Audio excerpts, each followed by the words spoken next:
மஞ்சள் கரிசலாங்கண்ணி விதை கிடைக்குமா அக்கா அப்படின்னு சொல்லிட்டா கேட்குறீங்க. நிறைய பேர் மஞ்சள் கரிசலாங்கண்ணியோட விதை தான் கேட்குறீங்க.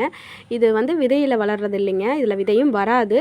கட்டிங்ஸு அதுக்கப்புறம் நம்ம செடி மூலயமா தான் வளர்க்க முடியும். நான் இந்த 1 வாரத்துக்கு முன்னாடி தான் இந்த கட்டிங்ஸ்லாம் நடவு பண்ணேன். இப்போ பாருங்களேன் எவ்வளோ வேர் பிடிச்சி வளர்ந்துருக்கு அப்படின்னு சொல்லிட்டு. நான் வச்சுருக்க நிறைய செடிகள் வந்து சும்மா கட்டிங்ஸ் மூலமாக வளர்க்குறதா தான் இருக்கும்.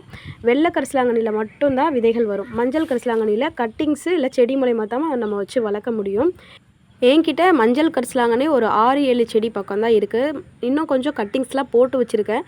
இந்த மழைக்கு எப்படி தப்பிச்சு வரும் அப்படின்னு சொல்லிட்டு தெரியல. நிறைய செடிகள் வந்தால் கண்டிப்பாக அனுப்புகிறேன். சரிங்களா?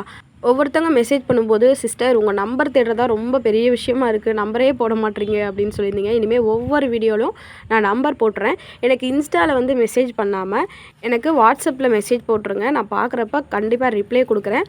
அதே மாதிரி ரிப்ளை கொடுக்குறக்கு 1 நாள் 2 நாள் அந்த மாதிரி கூட ஆகலாம். ஏன்னா எல்லா வேலையும் நானே பண்ணுறதுனால கொஞ்சம் லேட் ஆகுது.